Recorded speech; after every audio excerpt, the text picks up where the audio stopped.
Hello, my name is Catherine Sendak, and welcome to CEPA's State of the Alliance, a series bringing together thought leaders from Europe and North America to deliberate the most pressing challenges facing Europe and its allies and partners.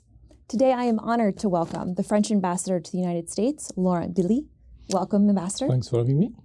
We are almost 18 months into Russia's full-scale invasion into Ukraine, and coming off of a historic summit in Vilnius last month for NATO, there's much to discuss about European security and the way forward. So let's get started.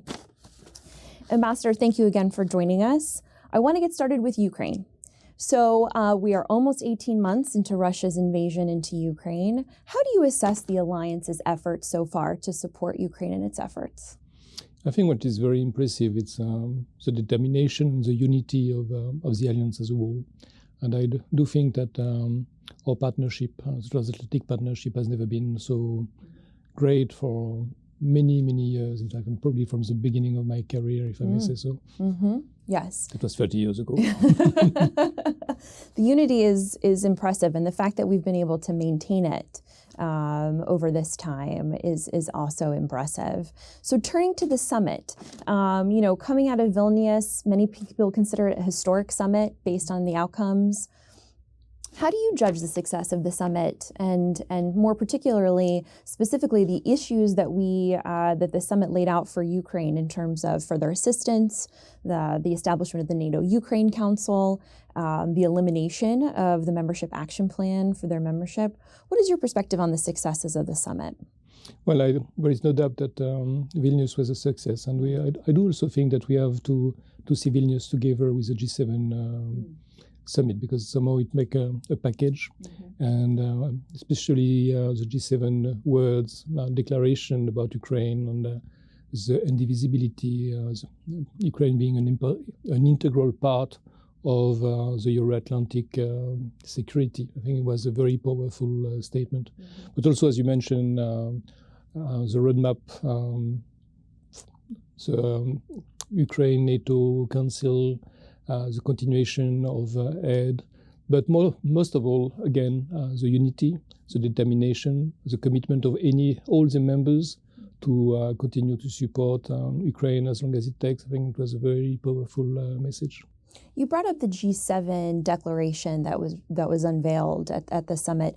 Do you see, from your perspective, a good balance between NATO's efforts and the G7's efforts, or do you see them as aligned in assistance to Ukraine? But certainly, it was part of a whole strategy of communication. So yes. It's not like a distant voice or something. Yes. There is some obvious reason why we choose that path. Yes. That I think everybody will understand. Yes. But altogether, I think the message to Russia was very clear. No, absolutely. So turning a little bit, as we were just discussing before, you prior to your post here in DC, you were the French ambassador to China. Obviously, we had some Indo-Pacific partners join us at the Vilnius summit last month. From your perspective, what is NATO's role in the Indo-Pacific and its stance on China moving forward? Well, first of all, NATO is a North Atlantic alliance, and that's our starting point. But having said that, this kind of consultation are very useful, because some of there is like-minded countries. What we should should avoid is to give the wrong impression, like that we are rushing to confrontation. We just have to show who we are, very peacefully, I would say, and it will be, that's, I think, also a kind of message. And so do you think that NATO has a role to play in the Indo-Pacific in terms of messaging and security? And basically, I think the message of having this kind of consultation, again, peaceful consultation, political consultation, is important. But we have to keep focus where the alliance has got its core mission. Right, which is Russia on the border here in Europe. Yes, absolutely. So turning a little bit to kind of internal European security, which I know President Macron has been leading on. Back in April, the Polish Prime Minister responded to President Macron's position for strategic autonomy. saying that it should be more strategic partnership with the United States. From your perspective in France and in Europe, how do we meet both of those strategic objectives in Europe? Well, I don't see a contradiction with these two objectives. I think even one is necessary to the other, because if you want to have a partnership, you need to have partner, and if you want to have partner, they need to have capabilities. And the way to achieve capabilities is to also give them a goal. But the president has always been very clear, and even more recently, I will say, in the Global Sec speech, that was, I think, a very powerful one, that he see also that European pillar within the alliance, and I think it was a very strong message about partnership. Yes. Do you think that the EU's role in these issues and its cooperation with the NATO, do you think that there's room for growth in that partnership, or do you think that they're on a good path right now? We are in a good path, but as France, we have been advocating in Vilnius to be as forthcoming as possible, because we really think that we are in the same boat, and that the EU and NATO should work closely together.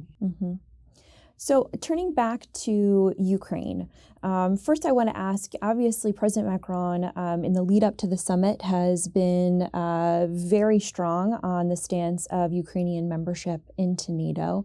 Before we talk about Ukraine moving forward, do you all see a path before the Washington summit next year for Ukraine? Or how do you all judge the timeline at this point? Well, we have been also focusing a lot on unity of the alliance, and also practicality.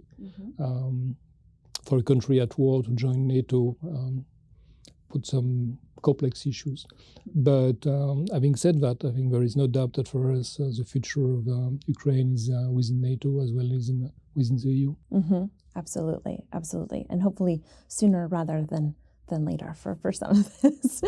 Well, finally, Ambassador, I want to talk about the unity of Europe moving forward. Again, we're speaking about the summit. We're speaking about all of this assistance and the support both from the EU and the alliance. But there are divergences of views across Europe, how it impacts economies and citizens. So far, we've won out. Solidarity has won out. Do you have any concerns about the unity moving forward, and how do we maintain that solidarity within Europe and the West moving forward? I think, first of all, it has been very impressive, the resolve of the EU, the speed also of the measures that we have been taken, and the volume of aid that we have been giving to Ukraine.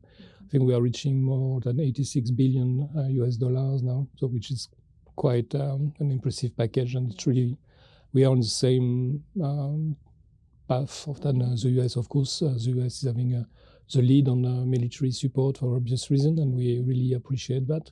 But within the EU, I don't see that much of decent voice. In fact, there is, of course, maybe one figure or two figures sometime, but in an alliance of an union of 27 countries, it's quite impressive to see that all these countries have been working together, and they really, I think, are aware of the challenge and what it has at stake.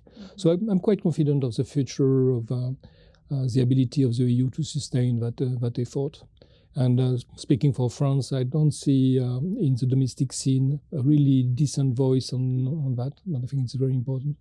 So the other, some of the other European countries who have had elections recently, do you feel that the unity on Ukraine stays strong for the future? I'm quite convinced of that, yes.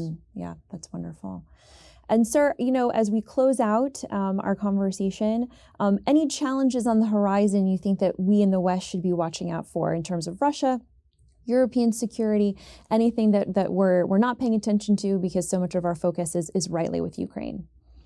Well, I think at the moment we are again on the right track together. I think we have to be also very aware of the effort of the other and the level of commitment that the US have been doing, but not underestimating as well the European effort. I will be a bit concerned if someone will not regard that effort and the result of the European Union as for what it is, which is something that we have never seen in the last 30 years. Absolutely. And I think that message of that resolve, I think, is so important for populations and for Russia to understand, to deter further conflict. And within NATO, you can see that now we are passing from the 2% of GDP for the defense budget as yes. As a minimum or as a maximum to a minimum. Yes. It really shows that yes. We are entering in a complete different era, and that should put us together more stronger. Huge sign. Stronger. Huge sign. And I look forward to that continued unity as we move forward. Well, Ambassador, thank you so much for joining us today for our conversation. And thank you so much for tuning in to CEPA State of the Alliance series. Please visit CEPA.org and CEPA social media accounts to stay up to date on upcoming events and the latest analysis.